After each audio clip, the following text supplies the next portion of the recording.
This is Advanced Math 6.4 Notes. It's Unit 6, Lesson 4.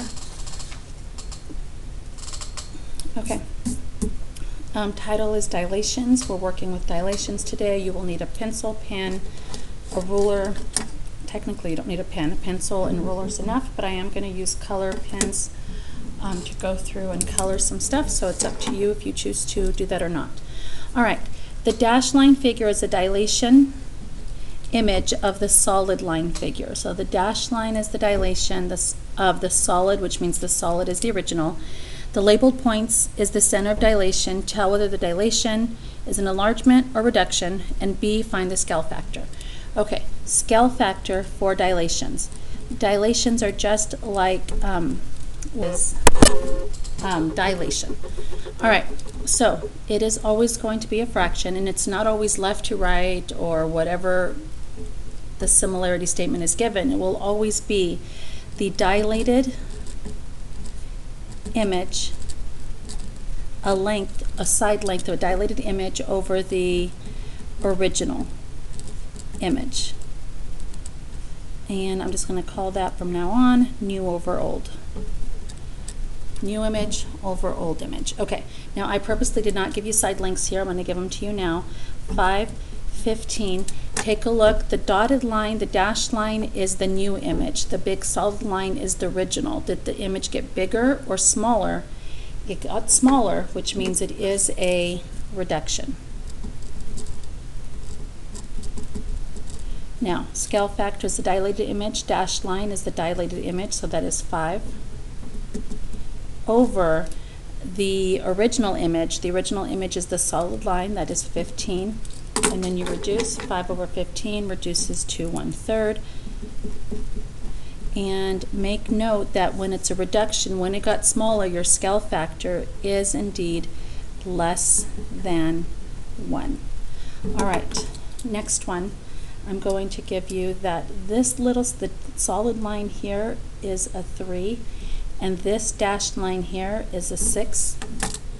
Now you do have to do a little extra work here. It is the new over old. New is the dashed. So the length is not 6. The total length is 9. Kids often put 6 over 3, where it should be 9 over 3 for your scale factor. 9 over 3, because that little piece is 3. That 6 is only this piece, so altogether the whole, like this piece right here, if you were to put it on this side, is a 9. Okay, so 9 over 3 reduces to a 3, and I did forget to decide first, was it a reduction or an enlargement?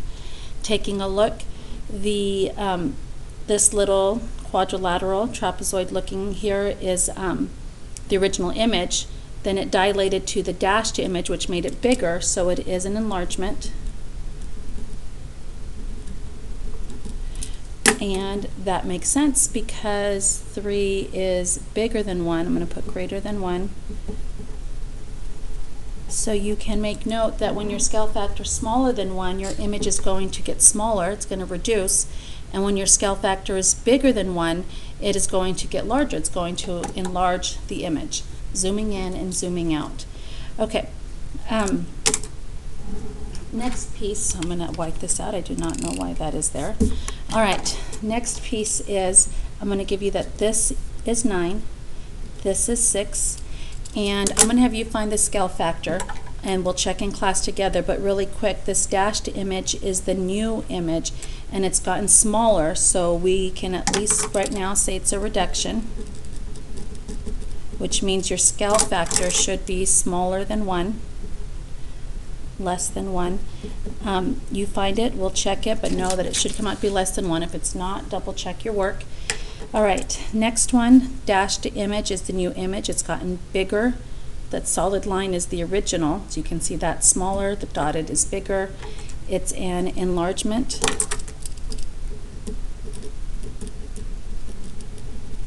Which means you are going to have a scale factor. If it's getting bigger, the scale factor is going to be greater than 1. Greater than 1. Okay, I'm going to give you the numbers. this solid line is 4, and this little dashed line here is 4. It's kind of like number 2. Try those two on your own, and we'll check together in class. All right, let's flip over to the back page.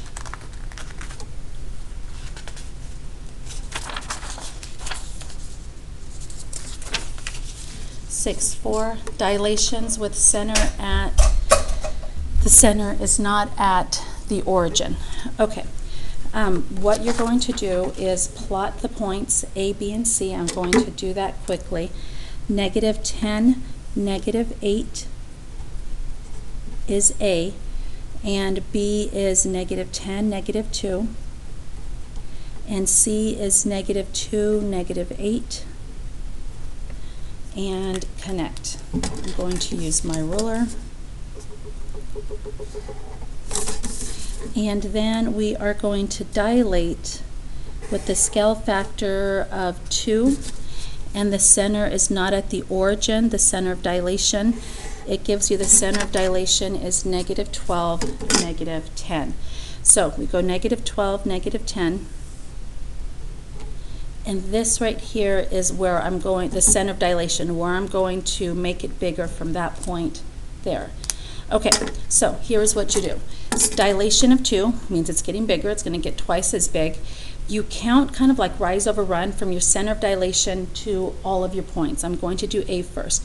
I go up 2 over 2, which means I'm going to go up 2 over 2 a total of 2 times. From here, up 2 over 2, that's the first time. Up 2 over 2, that's the second time, and that there is my A prime. I'm going to do the B next. I'm going to go up and over. 1, 2, 3, 4, 5, 6, 7, 8 over 2. So I'm going to do that a total of 2 times. Up 8 over 2, that's my first time. And again, 1, 2, 3, 4, 5, 6, 7, 8 over 2. That there is my second time, and that is my B prime. And for C, I go up 2, 1, 2 over 1, 2, 3, 4, 5, 6, 7, 8, 9, 10. So up 2 over 10, that's my first time. Up 2 over 10, and then I do it again. Up 2 over 1, 2, 3, 4, 5, 6, 7, 8, 9, 10. And that is my C prime. And we are going to connect.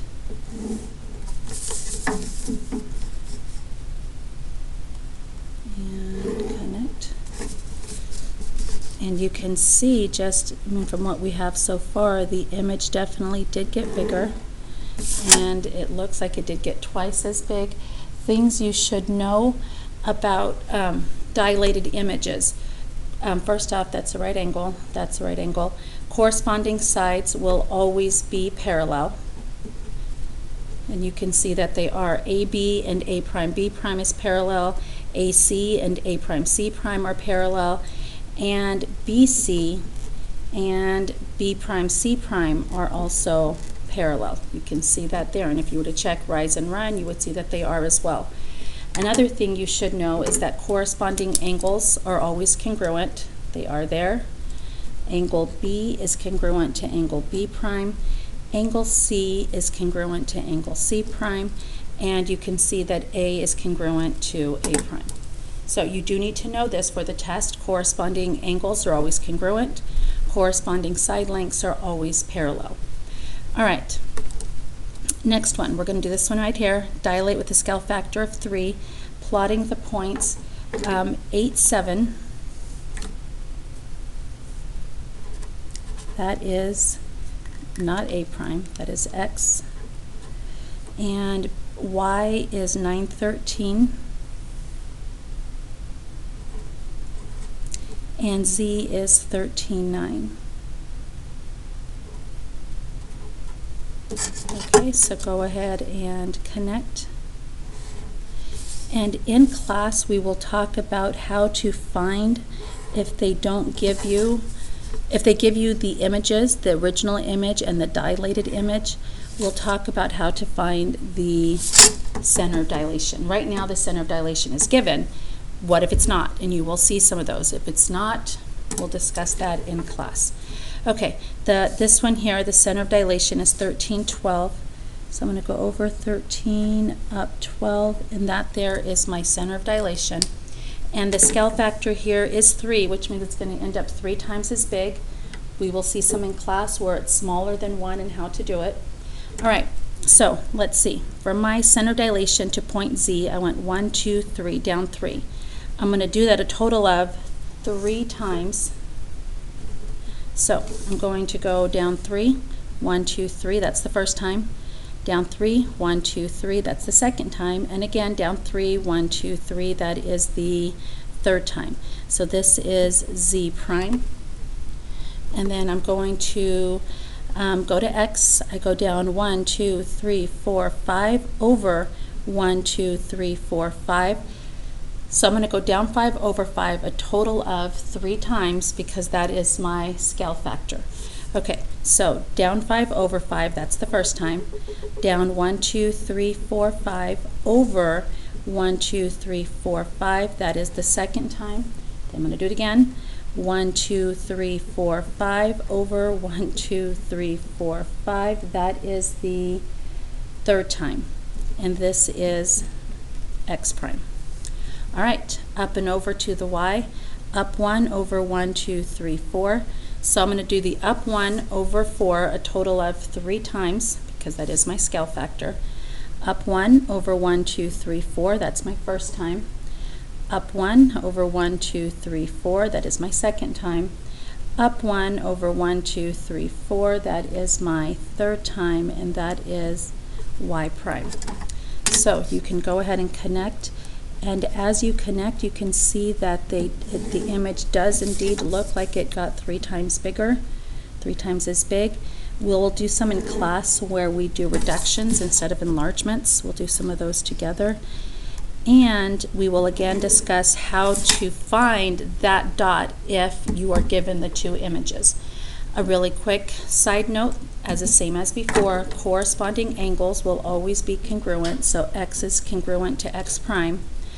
Angle Y is congruent to angle Y prime, and angle Z is congruent to angle Z prime, as well as all corresponding side lengths are parallel. XY is parallel to X prime Y prime, and XZ is parallel to X prime Z prime, and YZ is parallel to Y prime Z prime. That is something you should know. All right, one more thing we're going to talk about in class. We're not going to do it for this one, but we will for this, talking about side lengths and a little bit of area. What happens to the side lengths? What happens to the area of the original versus the dilated image? Okay, so that is it for this lesson.